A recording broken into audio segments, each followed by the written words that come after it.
ఆంధ్ర తెలంగాణలో తక్కువ ఫీజులతో high quality results ఇస్తున్న ఏకైక సంస్థ తిరుమల్ ఐఏఎస్ ఇన్స్టిట్యూట్. ప్రజలకు పంచాల్సిన పెన్షన్ డబ్బులతో పారిపోయాడు. 8,43,000 రూపాయలు తీసుకుని కనిపించకుండా పోయాడు.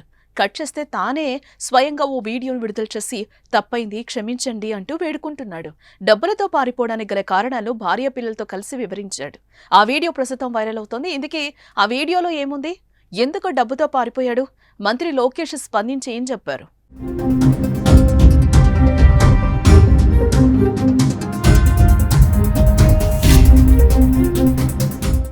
రాష్ట్ర ప్రభుత్వం ప్రతి నెల 1వ తేదీన లబ్ధిదారులకు పెన్షన్ల నగదును అందజేస్తోంది. 1వ తేదీన పెన్షన్ ఇచ్చేలా ముందుగానే ప్రభుత్వ యంత్రాంగం ఏర్పాట్లు చేస్తోంది. రాష్ట్రంలో గ్రామ సచివాలయ, వార్డు సచివాలయ సిబ్బంది పెన్షన్ అందజేస్తున్నారు. అందులో భాగంగానే మార్చి నెల పెన్షన్ను 1వ తేదీన అంటే శనివారం పంపిణీ చేసేందుకు ముందు రోజే నగదును గ్రామ సచివాలయ ఉద్యోగులకు అందజేశారు. అయితే పల్నాడు జిల్లా దాచేపల్లి నగర పంచాయతీ పరిధిలోని సచివాలయం 3లో వెల్ఫేర్ అసిస్టెంట్ సంపత్ లక్ష్మీప్రసాద్ పెన్షన్ల పంపిణీ కోసం 8,43,000 రూపాయలు తీసుకున్నారు.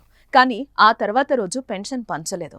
మార్చి 1న పెన్షన్ డబ్బులు అందకపోవడంతో పెన్షనర్లు సచివాలయం వద్దకు వెళ్లి ఆరా తీయగా సంచలన విషయం బయటపడింది. సంపత్ లక్ష్మీప్రసాద్ ఆ డబ్బుతో పారిపోయినట్టు తెలుసుకున్నారు. అధికారులకు సమాచారం ఇవ్వడంతో సదరు ఉద్యోగిపై పోలీసులకు ఫిర్యాదు చేశారు. దీంతో పెన్షన్ డబ్బులతో పరారైన సచివాలయ ఉద్యోగి కోసం పోలీసులు గాలింపు చర్యలు చేపట్టారు.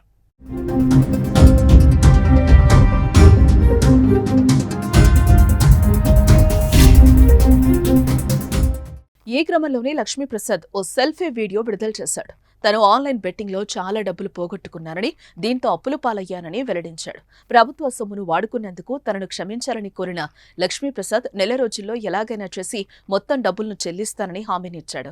నా తల్లిదండ్రులను బతింలాడైనా డబ్బులు తీసుకొస్తానని తెలిపాడు. 2 రోజులుగా తన భార్య పిల్లలు అన్నం కూడా తినలేదని, అప్పుల మూలంగా ఆత్మహత్య సైతం చేసుకోవాలనుకున్నామని వెల్లడించాడు. తనకు ఒక అవకాశం ఇస్తే మరోసారి ఇలాంటి తప్పు చేయనని కమిషనర్, కలెక్టర్ను ఉద్దేశించి తన భార్య పిల్లలతో కలిసి వీడియోలో చెప్పుకొచ్చాడు. నా పేరు లక్ష్మీప్రసాద్ సార్ నేను ఆన్లైన్ బెట్టింగ్ నమ్మి ఎన్నో డబ్బులు పోగొట్టుకున్నాను సార్. గవర్నమెంట్ డబ్బులు పోగొట్టాను సార్. నేను ఆన్లైన్ బెట్టింగ్ నమ్మి మోసపోయాను సార్. నేను తప్పు చేశానని నాకు ఈ రోజు అర్థమైంది సార్. నేను తప్పు చేశాను సార్, నన్ను క్షమించండి సార్. కమిషనర్ గారు నన్ను క్షమించండి సార్. నాకు 1 నెల అవకాశం ఇస్తే నేను ఆ డబ్బులు ఎలాగైనా సరే మా అమ్మ మా నాన్నలు బతిలాడుకొని నేను తెచ్చి కట్టగలను సార్. నాకు ఒక అవకాశం ఇవ్వండి సార్. ఈ రోజు నేను చేసిన తప్పు వల్ల నా భార్య పిల్లలు మేమంతా రోడ్డు మీద పడి ఉన్నాం సార్. పిల్లలు 2 రోజుల నుంచి ఏం తినలేదు సార్. ఎన్నో ఇబ్బందులు పడుతున్నాం సార్. నాకు 1 నెల అవకాశం ఇప్పించండి సార్. నేను తప్పు తెలుసుకున్నాను సార్. ఈసారి మళ్ళా రిపీట్ చేయండి సార్. నాకు ఒక్క అవకాశం ఇవ్వండి సార్. కమిషనర్ గారు సార్, కలెక్టర్ సార్, ఒక్క అవకాశం ఇప్పించండి సార్ నాకు. నేను 1 నెల నాకు సమయం ఇస్తే నేను ఆ డబ్బులు మొత్తం రిటర్న్ చేస్తాను సార్. రెండోసారి జరగదు సార్ ఈ తప్పు. ఈ వీడియో సోషల్ మీడియాలో వైరల్ కావడంతో మంత్రి లోకేష్ స్పందించారు. మనుషులుగా మనం తప్పులు చేస్తూ ఉంటాం, కానీ వాటి నుంచి నేర్చుకోవడం చాలా ముఖ్యం. మీ కుటుంబానికి ప్రాధాన్యత ఇవ్వండి. జీవితాలను నాశనం చేసే బెట్టింగ్ యాప్స్ కు దూరంగా ఉండండి. మీ కుటుంబ భద్రతపై మేం బాధ్యతలు తీసుకుంటాం. ఇంటికి సురక్షితంగా రండి అంటూ రాసుకొచ్చారు. ఆన్లైన్ బెట్టింగ్ అలవాటు ఇలా ఉద్యోగం చేసేవారు కూడా తమ జీవితాన్ని నాశనం చేసుకుంటున్నారు. తమతో పాటు కుటుంబాన్ని కూడా కష్టాల ఊపిలోకి నెట్టేస్తున్నారు. సంపత్ లక్ష్మీప్రసాద్ కూడా బెట్టింగ్ లో అప్పులు పాలై ఇలా పెన్షన్ డబ్బులతో పారిపోయిన పరిస్థితి ఎదురైంది. సో యువత బెట్టింగ్ కు దూరంగా ఉండాలి. ఈజీ మనీ కోసం చావుతో పందెం కాయొద్దు.